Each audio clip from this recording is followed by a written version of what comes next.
Madame, Monsieur, bienvenue à cet entretien du jour. Un projet 100% biennois qui reflète bien l'esprit, la créativité et le rayonnement de la scène culturelle locale. Fury Room, un monologue de la comédienne biennoise Fanny Krehenbuhl, passe de la scène à l'écran de la RTS après avoir écumé les scènes de Suisse en allemand, en français et en italien. Et cela maintenant grâce à la caméra du réalisateur Andrea Marioni, artiste multitalent qui vit et travaille à Bienne. Bonsoir Andrea Marioni et Bonsoir, bienvenue. merci. Alors, cette pièce, ce spectacle Fury Room est né en 2024, sa création au Théâtre Biotope dans le cadre d'Incubo, créé justement un monologue par Fanny Krehenbuhl. À quel moment vous vous êtes dit je vois bien des images qui sont pas vivantes, physiques, mais bien filmées. J'avais vu la version courte parce que dans Incumbo, les artistes qui sont dans le programme font d'abord une version courte, après refont une version plus élaborée, développée.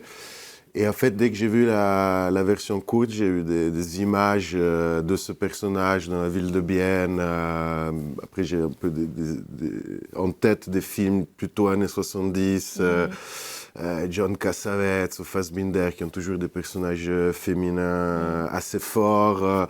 La recherche peut-être d'émancipation, avec un décor citadin qui souvent les oppresse, quoi. Et en écoutant Fanny, j'ai un peu tout de suite eu des images comme Ils sont ça. venus tout de suite un objet en fait pour l'écran. On va peut-être juste voir deux photos Ouais. du spectacle en soi où on voit Fanny Krehenbuhl qui est bien présente Oui, oui. physiquement. On la voit peut-être là, en l'occurrence, on devine, elle détruit un aspirateur.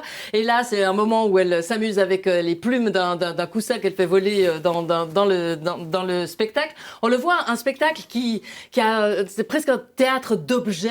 Il y a beaucoup d'objets. Est-ce que ça, c'est quelque chose que vous utilisez aussi dans votre adaptation maintenant pour l'écran? Oui, je dirais même que c'est devenu presque un élément assez central parce que dans la pièce de théâtre, il y a pas mal d'adresses au public. Donc il y a toute cette question d'adapter cette parole qui est adressée aux personnes dans la salle, de comment l'emmener dans un huis clos filmique. Donc en fait, elle va parler à des objets du quotidien qu'on a récupérés dans la déchetterie. Donc peut-être certaines personnes de bien vont reconnaître même certains objets qui, voilà, ils ont laissés, qui ont été recyclés. Et donc, en fait, tout cet univers dans les scènes à l'intérieur de la Fury Room prennent vie, j'ai envie de dire, à travers cette parole qui cherche un peu ces balises mentales à travers des objets qui sont devenus des vrais partenaires de jeu. On parle d'objets, on parle de casser des objets, puis on parle de Fury Room. Pour ceux qui ne savent pas ce que c'est une Fury Room, vous pouvez nous l'expliquer, Andrea Une Marioni? Fury Room, c'est un concept que maintenant je ne sais plus exactement l'origine, mais je pense plutôt anglo-saxon, où c'est des salles où les gens ont en disposition des objets qui peuvent casser pour défouler leur rage. Il y a même des propositions pour des team building, pour des entreprises. On peut même être filmé, mettre sa propre musique, se mettre en scène quelque part dans la destruction. Et apparemment, ça fait du bien pour après retourner au travail plus tranquille. On se défoule. Donc c'est un spectacle et un film évidemment qui va parler de la rage. J'ai envie de dire, la rage, c'est pas très suisse, non? C'est pas très politiquement suisse. Mais c'est ça, je pense, qui était intéressant dans la pièce aussi, de comment une sorte de parole libérée arrive à trouver son espace, son territoire, et quelque part dans ce huis clos de la Fury Room, voilà, dans la proposition de la Fury Room, un espace aussi solitaire, j'ai envie de dire, là, il y a la parole qui n'a plus de filtre, qui se dégage, qui se met en forme, qui s'incarne, qui prend de l'espace. Et donc, c'était là quelque chose que je trouvais intéressant par rapport à, justement, comment on peut porter des dialogues. Des fois, on doit passer aussi par des mots qui sont peut-être pas justes. une forme de non-filtre comme ça, mais on a des fois un peu peur de la réaction, que ce soit la famille, que ce soit les amis, que ce soit des inconnus, donc on se autocensure. Alors il y a toujours la possibilité d'aller voir un psy, mais c'est peut-être pas si naturel que ça, et je pense que la pièce et le film vont chercher justement cette recherche d'une parole organique. Est-ce que on parle d'une rage sociale, politique, intime? Et je crois que la rage, elle vient plutôt du fait qu'on cherche ses propres mots. Donc c'est plutôt une frustration. Donc c'est une rage qui arrive parce qu'on n'arrive pas à parler, parce qu'on ne trouve pas les bons mots, parce qu'on sent qu'on ne s'exprime pas correctement, on n'arrive pas à s'exprimer avec des gens. Et donc, en fait, la rage prend le dessus avec, voilà, quelque part, la rage et la violence, c'est le stade ultime du langage. C'est quand on n'arrive plus à mettre des mots dessus des choses. Et donc, c'est le corps qui prend le dessus. Et ça, je trouve qu'il était déjà assez fort dans la pièce. Et avec le film, on peut, à mon avis, le mettre encore plus en exergue, l'explorer aussi avec plus de silence, parce qu'il y a des temporalités différentes. Donc, qu'est-ce que, en fait, la caméra vous permet d'aller chercher au-delà du théâtre?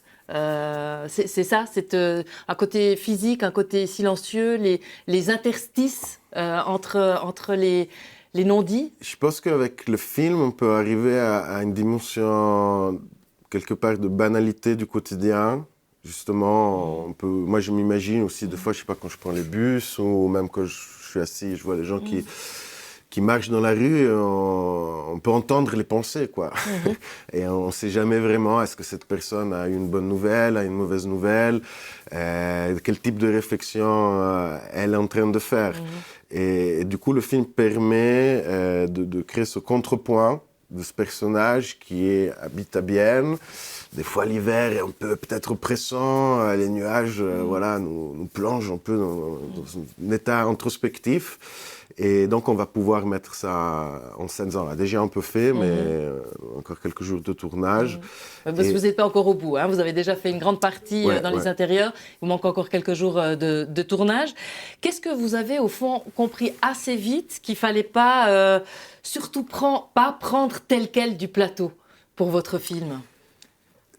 Alors ça, on a un peu... J'ai beaucoup travaillé avec Claire Eden qui interprète en fait le personnage scénique de Fanny, qui interprète aussi le personnage en la version allemande, et avec qui on a un peu retravaillé les scènes par rapport à ce que moi je voyais, aussi les enjeux, les trigger, j'ai envie de dire, de chaque séquence, et de les adapter à partir de la pièce. Donc on s'est aussi assez éloigné, mais pour faire des choix aussi, pour souligner ce qui était quelque part le plus essentiel dans ce contexte urbain de Bienne. Parce que ça s'est ressorti beaucoup, hein, cette idée de Bienne, hein, de cette ville très particulière. Est-ce que cette atmosphère biennoise, c'est quelque chose qui, j'ai envie de dire, est-ce que c'est l'autre personnage de ce film?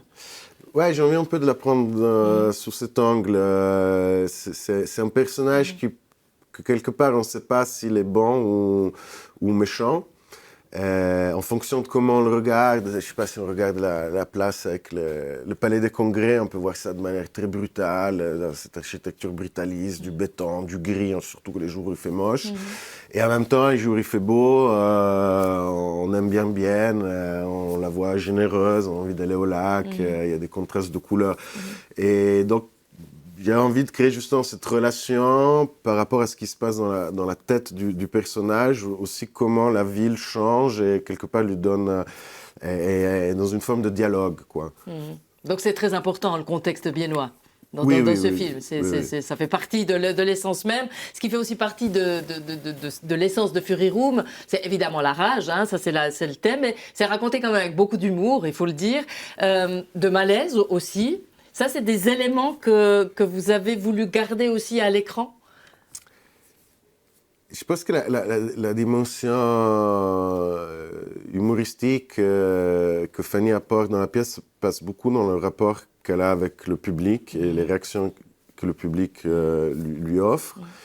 Dans le film, je pense que j'ai plus exploré les côtés obscurs, un peu les profondeurs. isoler encore plus le personnage, justement, soit dans la ville, soit dans elle-même. Donc, il y a probablement des effets d'ironie, mais par l'absurde. Voilà, déjà quelqu'un qui va parler à des objets pour refaire des situations domestiques. A un côté un peu... Donc il n'y a pas de risque de rendre la rage trop cool, en fait. Non, c'est pas... Dans ce sens-là. Il nous reste 40 secondes, Andrea Marioni. Le projet, il part d'un ancrage très local, il finit au niveau national, à la RTS. Quand est-ce qu'il va pouvoir être vu sur la RTS ?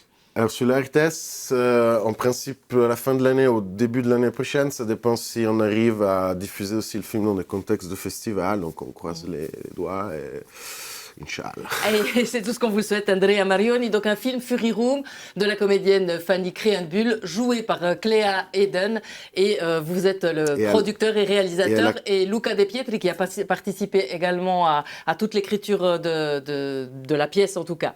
Et je mentionne juste la camérawoman Laura Morales et la production Climage à Lausanne. Merci beaucoup Andrea Marioni et bon vent. Merci.